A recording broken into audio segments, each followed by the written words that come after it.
Hey everybody, and welcome to the second video of Metroid Month, the month I'll be taking to talk about all things Metroid. Today, as the title says, I'll be reviewing Metroid Zero Mission for the Game Boy Advance. Let's get to it.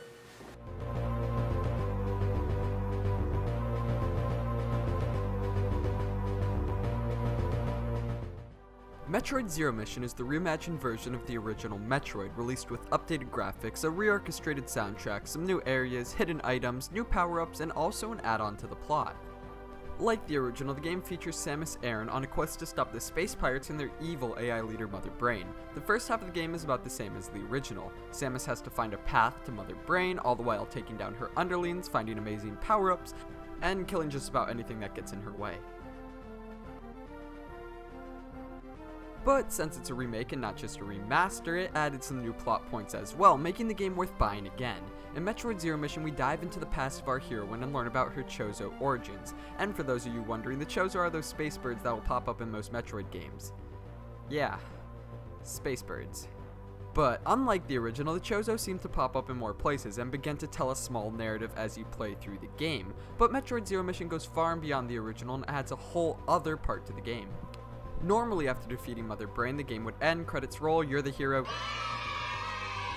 In Metroid Zero Mission, however, you get into your ship and it's shown that in your escape, you crash land and are left to wander around the ancient ruins of Chozoidia and a space pirate ship. Samus is left without her power suit and you must play as Zero Suit Samus to complete a brand new, never-before-seen mission. Regardless to say, this is a nice addition and a fun way for new and old fans to learn about the past of a mysterious character we really didn't know much about. However, there were some new add-ons that had veteran fans up in arms, mainly the mapping system. In the original Metroid, there was no map. You were a bounty hunter with no help, no communication, and no map. You were forced to wander aimlessly around and hopefully find your way through the intricate labyrinth that was Zebes. There was no guidance, and that added to Metroid's lonely environment and empty tone that the game set so well. In Zero Mission, however, you are given a map which helps you navigate your way around. Some see this as it making the game easier and the video game market catering to kids who aren't smart enough to figure the game out on their own. However, I really don't see it that way. I really think it's only logical that this advanced suit would come equipped with the ability to map rooms you've been to. I mean, it's the year 20x5. 20x5. X5.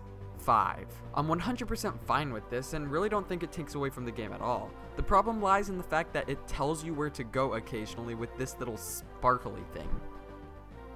I can understand this as if you decide to listen to it, it can make the game more linear, but that's just it. It's just a suggestion and you can do whatever you want, whenever you want, in any order you want, and it's still the same Metroid. Compared to the original though, this is really the only flaw I can find. What makes me put this game over the original though is two main differences. The first one being that you can aim in 8 directions. It's just so much smoother and simpler and it really does make a huge difference. Going from Super Metroid as my first Metroid game back to 1 and 2, it felt weird not being able to shoot diagonally. I know it's small, but when you can only shoot in 4 directions, it really does feel constricted. The second reason, however, is just the fact that it adds a lot to the plot and pretty much doubles the playtime. In the end though, most of this game's feats can be attributed to the original game, so I can really only praise it as much as that. But even so, after completing the game you unlock the original Metroid on the cartridge, so you really get 2 games in 1 with Zero Mission. Needless to say, I'm a big fan of the game and think it's one of the best that the Game Boy Advance and Metroid both have to offer. Having a brand new original story and making it much easier to come by than the NES Classic, it's also the game I recommend to new fans of the series looking to try out their first Metroid game. Anyway, those are my thoughts on Metroid Zero Mission, and I hope you enjoyed the video. Pokemon content returns this September, but I hope I've encouraged you to try out a game you may have passed over otherwise. And I'll see you all next week with the final video of Metroid Month.